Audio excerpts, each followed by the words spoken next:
Au nom du Père, du Fils et du Saint-Esprit, un seul Dieu, Amen. Que sa bénédiction repose sur nous maintenant et pour toujours. Amen. Aujourd'hui, dimanche de la Samaritaine, une rencontre qu'on attend avec patience pour admirer cette rencontre entre Jésus et la femme samaritaine, entre Jésus, Dieu incarné, et l'homme qui est dans le péché. Cette rencontre, elle est tellement unique dans sa valeur, dans ses circonstances et dans le message que le Seigneur souhaite envoyer à chacun de nous. On voit bien le Christ avec ses disciples qui les envoie chercher à manger et puis lui, il reste à côté du puits. Il n'était pas là juste pour se reposer, mais il était là dans une attente d'un rendez-vous très important avec cette femme. Il était la 6e heure. 6e heure, ça veut dire midi. Plein soleil, plein chaleur. C'est pas facile d'ailleurs pour lui, pour attendre sous le soleil cette femme, mais c'était très précieux pour lui de faire ce rendez-vous et cette rencontre avec la dame, cette dame-là qui représente l'état de l'humanité noyée dans le péché. Cette femme samaritaine qui sortait chercher de l'eau à midi, également sous le soleil du midi, pour éviter de voir les gens, pour éviter les commentaires des autres. Les commentaires qui étaient blessants pour elle, elle les évitait et elle préférait la chaleur du soleil du midi pour éviter les jugements des autres. Comment parfois les jugements sont très forts à écouter et on est tous invités à être très vigilants dans la façon dont on parle les uns aux autres. Mais le Christ, lui, qui connaissait tout, qui sondait les cœurs, qui voyait toutes les difficultés de cette femme-là et tous ses péchés, il attendait avec patience son arrivée sous le soleil du midi et à côté du puits. Saint Antoine nous apprend que Dieu ne se lasse jamais d'attendre l'homme, c'est l'homme qui se lasse de revenir vers Dieu. Dieu t'attend, attend chacun de nous pour qu'on revienne vers lui. Il attend avec patience et avec amour le retour de chaque âme, de chaque personne vers lui. Mais c'est nous qui nous lassons parfois et qu'on néglige son attente et on ne va pas vers lui, on l'abandonne et on dit mais c'est pas grave. Lui, il attend avec patience et avec amour et c'est toi, aujourd'hui la question est posée, est-ce que tu vas vers lui avec le même amour et la même patience également? Depuis le commencement, Dieu cherche l'homme. Depuis Adam. Adam et Ève, quand ils sont tombés dans l'erreur, dans le péché originel, on voit Dieu qui leur dit « Adam, où es-tu » Il le cherche. Dès le commencement, Dieu cherche l'homme. C'est son amour d'être avec toi. Mais est-ce que c'est aussi ton amour d'être avec lui? Le Christ, à midi, seul à côté du puits, qui attend cette femme-là, il lui expose son besoin, la soif. Parce qu'elle n'avait pas uniquement soif à l'eau, mais soif à l'amour. Elle a connu autant d'hommes dans sa vie, mais elle n'a jamais trouvé l'amour. Elle a connu plein de personnes, mais elle était encore à la recherche d'une personne qui sait comment l'aimer, qui l'aime pour elle-même, non pour rien autre chose. C'est pour cela qu'elle en a connu autant, mais elle était encore dans la soif. Et le fait qu'il l'attend à côté du puits, c'est pour démontrer qu'il est la source d'eau vive qui rassasie. Parfois on cherche l'amour à droite à gauche, dans une parole, dans un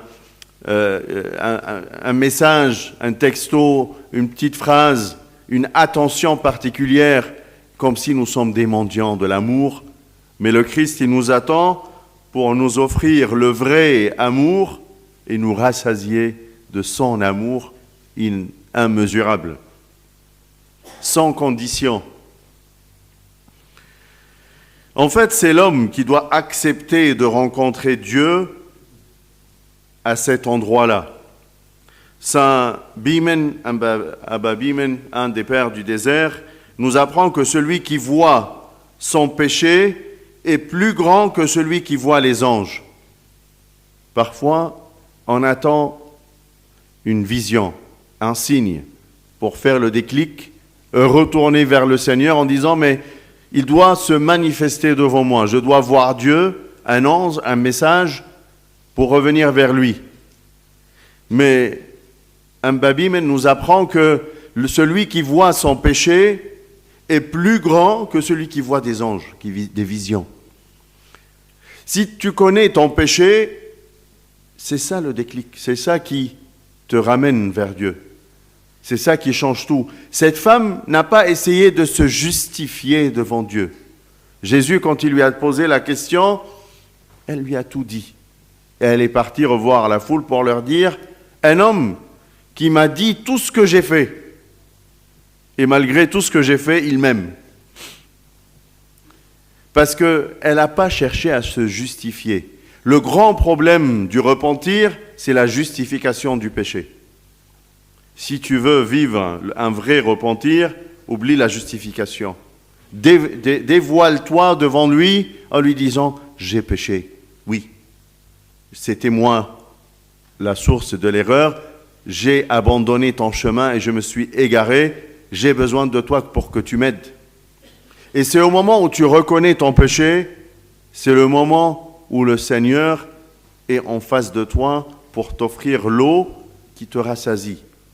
Parfois, ou peut-être la majeure raison du péché, c'est la faim, c'est la soif.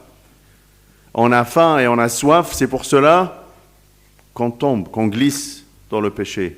C'est pour cela, Salomon, dans les Proverbes, il nous apprend que celui qui est rassasié, il peut même piétiner le miel.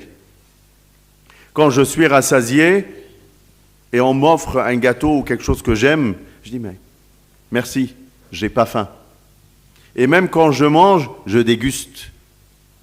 Mais quand j'ai faim, je mange tout et n'importe quoi.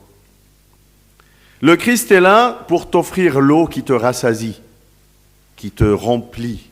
Et quand tu es rempli, tu ne cherches pas ailleurs. Tu es satisfait auprès de lui. Tu dis, j'ai trouvé la source de mon amour.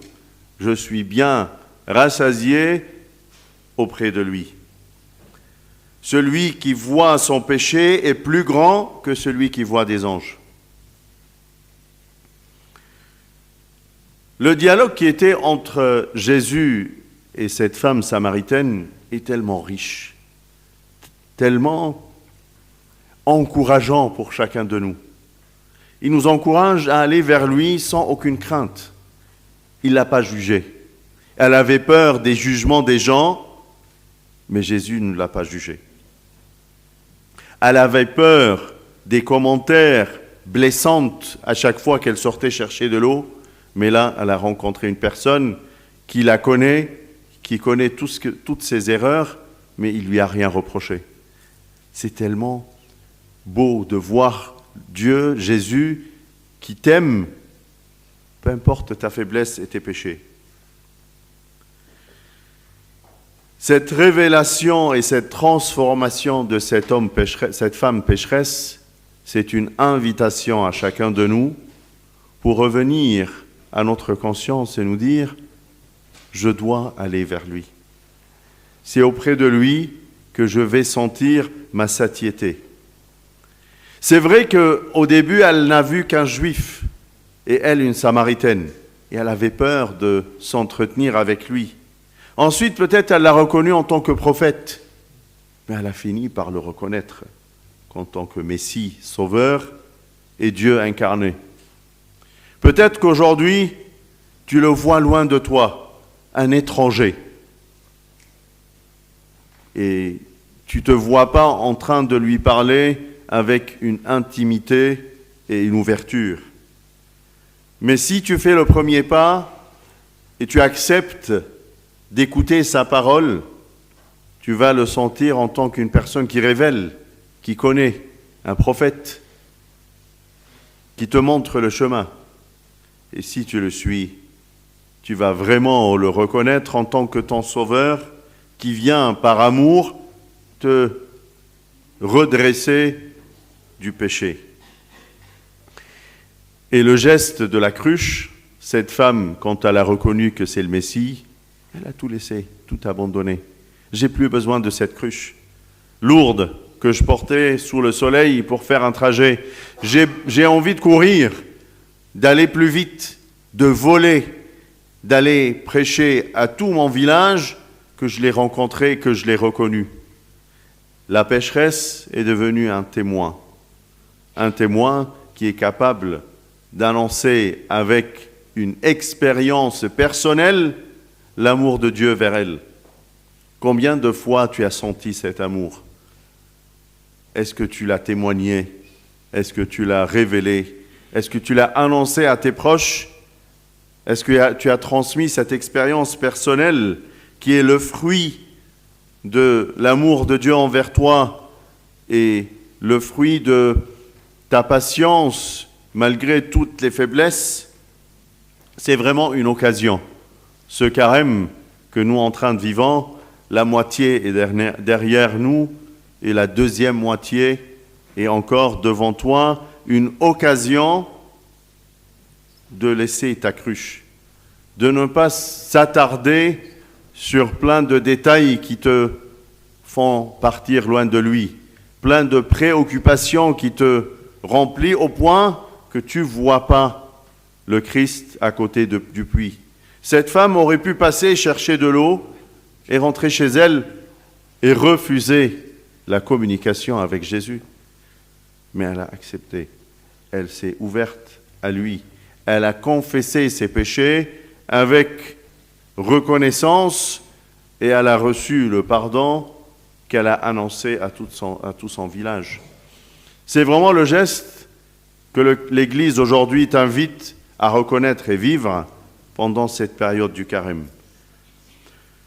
Va au puits, le Christ t'attend, ne t'attarde pas. Ne laisse pas les raisons et les excuses te faire mettre de côté ta prière et ton envie d'aller vers lui. النهارده أحبائي الحد الرابع من الصيام لينا لقاء مع المرأة السامرية. المرأة دي بتمثل البشرية كلها اللي قاعدة قدام أو واقفة قدام المسيح اللي قاعد جنب البير في انتظارها. المسيح بعت التلاميذ يجيبوا أكل وهو قاعد، ما قعدش يرتاح، ده قاعد في عز الظهر الساعة 12 الظهر، الساعة السادسة يعني 12 الظهر، في عز الظهر تحت الشمس قاعد تعمل إيه؟ قاعد منتظر المرأة دي إنها تيجي تبحث عن الماء علشان يقدم لها الماء الحي. قاعد منتظر من زمان، يمثل المسيح الله الحي الأزلي اللي منتظر الإنسان إنه يرجع إليه بتوبة حقيقية علشان يغفر له خطاياه ويشبعه من ماء الحياة. الله منتظر إنك تيجي وتتكلم معاه وتفتح قلبك. المرأة السامرية كان ممكن تيجي تملى الجرة بتاعتها وتمشي، لكنها وقفت واتكلمت معاه وسمعته وعرفته وفتحت قلبها علشان يكون ليها مغفرة الخطايا. قديس الأنبا أنطونيوس الكبير يقول لك الله لا يمل أبدا من انتظار الإنسان، بل الإنسان هو الذي يمل من الرجوع إلى الله. كتير تقول يا ما أنا اعترفت بالموضوع ده كتير وما نفعش، خلاص مش مهم. كتير تقول أنا جربت أروح لربنا ولا الطريق ده مش بتاعي. الإنسان هو اللي بيمل من ربنا، لكن أعرف إن ربنا عمره ما بيمل من انتظارك. هو قاعد جنب البير منتظرك، وانت اللي مطلوب منك انك لما تروح تعرفه وتبحث معه عن الماء الحي. منذ البدء الله بينادي وبيعلن انه بيبحث عن الانسان. من ساعة ما آدم وقع في الخطية نلاقي ربنا بينادي عليه وبيقول له أين أنت؟ رحت فين يا آدم؟ تعال، أنت فين؟ منذ البدء الله يبحث عن كل واحد مننا، بس السؤال هل أنا عندي الصبر الكافي في البحث عن الله وأن أنا أقدر أوصل له، ولا بمل من الطريق؟ كتير نشكو من الملل في الصلاة، نشكو من الملل في الكنيسة، نشكو من الملل في الخدمة، نشكو من الملل في حاجات كتير في حياتنا، لكن عمرنا ما نسمع ان ربنا شكى من ملله في انتظار رجوعك. يبقى ازاي انا اقدر ادعي ان انا بمل من ربنا في حين ان هو برغم كل ضعفاتي وخطاياي قاعد منتظرني؟ المرأة دي مرأة خاطية عارفينها البلد كلها، كانت بتتفادى انها تروح تجيب المية دي في اي وقت الناس موجودة فيه، عشان كلامهم صعب، علشان احكامهم عليها وطريقتهم معاها صعبة، فكانت بتتجنب ان حد يشوفها. كتير كلامنا بيكون صعب، كتير كلامنا مع الناس ومع بعض بيكون جارح، لدرجة انك ممكن تحرم انسان انه يروح يستقي من الماء، انه يجي الكنيسة. ليه؟ عشان كلامك جارح، تقيل، صعب. ليه تحط نفسك في موقف زي كده؟ طب ما تسيب الناس تيجي. افتح اتعلم من المسيح اللي قاعد تحت الشمس منتظر ان المرأة دي تيجي. ده بيفرح بخاطي واحد يتوب اكثر من 99 بار لا يحتاجون الى توبة. خلي قلبك في نفس المشاعر دي اللي بتفرح برجوع الخاطي، برجوع الانسان الضال، بدل ما تحكم عليه وتدينه وتحرمه من وجوده داخل الكنيسة او جنب البير. لكن المسيح كان منتظر برغم كل الظروف دي وبرغم كل الخطايا دي وبرغم معرفته ليها، لكن كان منتظر علشان يغفر ليها خطاياها. وأحلى حاجة في المرأة السامرية إنها ما حاولتش تبرر خطاياها. هي كانت في الحقيقة تبحث عن الحب ومش لاقياه. عرفت رجالة كتير في حياتها لكن محدش فيهم أشبع رغبة الحب عندها، وبرغم ده هي ما اشتكتش، لكن المسيح هو اللي كان عارف احتياجها، وعشان كده كان قاعد جنب البير عشان يقول لها أنا مصدر الحب الحقيقي، أنا الوحيد اللي يقدر يشبعك من ماء الحياة.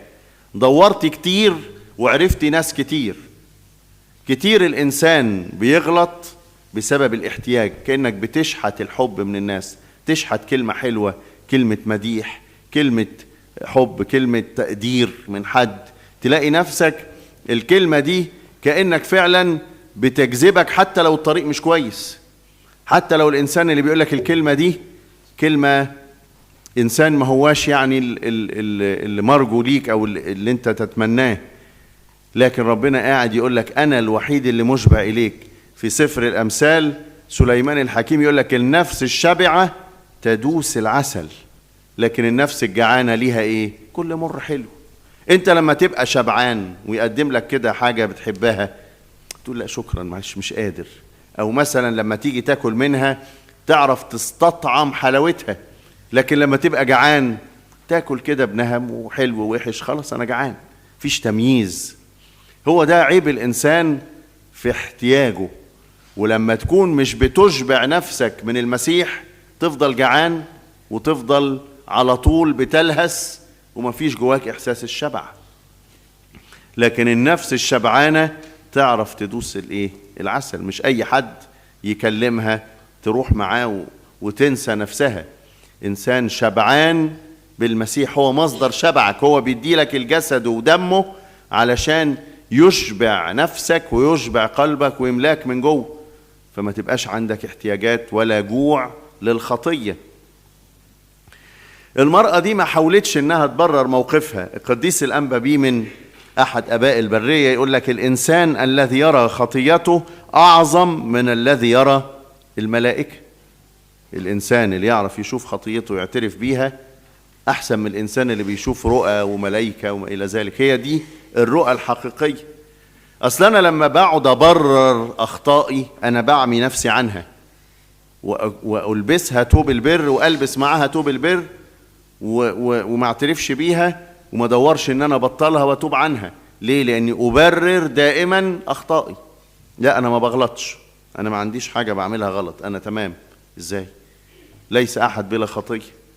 لكن انا لو بفحص نفسي بالحقيقه وامين مع نفسي وبرى خطيتي هقدر اعترف بيها واقول فعلا في اي حوار حتى في اي خلاف هعرف اقول للي قدامي معلش انا غلطت في الموقف الفلاني، فيرد علي يقول لي وانا غلطت في الموقف كذا، وتلاقي الامور راحت في حتة تانية، بدل ما كلنا عمالين نبرر لبعض اخطائنا ونتناطح ونتخانق بسبب التبرير، في حين ان لو الانسان عرف يشوف خطيته كأنه شاف رؤية. وكتير ناس بعيد عن الكنيسة تقول لك طب بص لو ربنا ظهر لي كده زي ما ظهر لشاول ممكن ارجع وابقى بولس. طب ازاي؟ طب انت لو شفت خطيتك، طب ما انت شفت المسيح اللي كشفها لك وريها لك. هو ده بالحقيقة الرؤية الحقيقية اللي انت محتاج تعرفها، انك تعرف انك محتاج ترجع اليه. ده هو دي الرؤية الحقيقية، هو ده اللي هيفتح عينيك وتبصر عجائب من ناموسه. انت اصلا عينيك مش بتشوف ليه؟ لانك غرقان. اطلع بس هتشوف، هترى وهتبصر وعينيك هتفتح، وهتكون زي السامرية دي اللي دخلت في حوار مع المسيح خلاها تعرفه.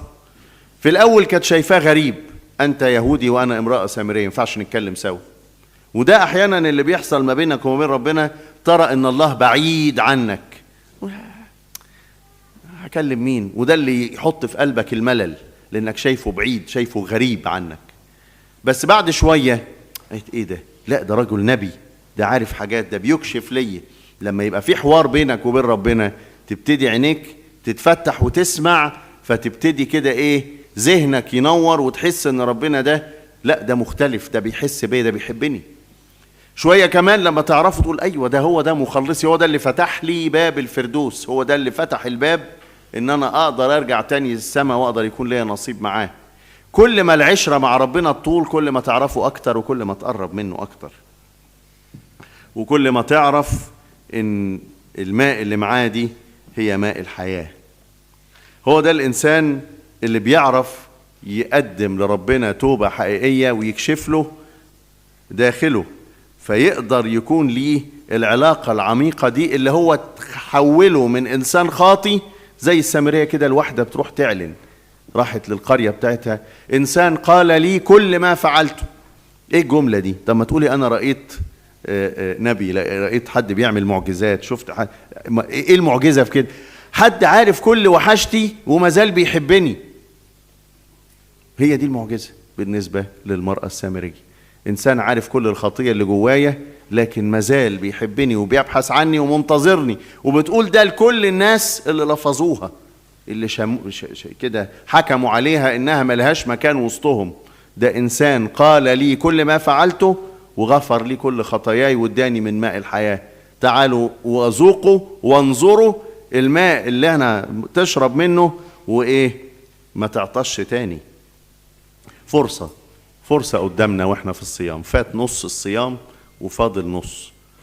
في النص اللي فاضل ده الكنيسة النهاردة بتقول لك تعالى عند البير كده، اتقابل معاه، افتح قلبك، اكشف ذهنك، قل له يا رب انا نفسي اشبع، نفسي ادوق طعم الشبع، نفسي احس يا رب ان انا قلبي ده وفكري شارب من ماء الحياة وشبعان، فما فيش حاجة تتعبني، تقلقني، تدوشني، تحسسني ان في مشكلة كبيرة.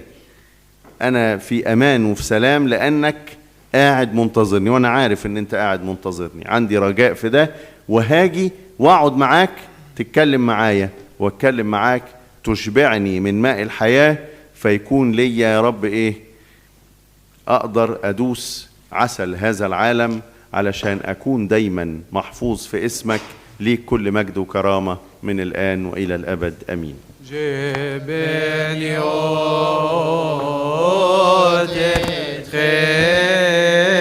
تدخلني في عرفت أوفو وإنجي بكرا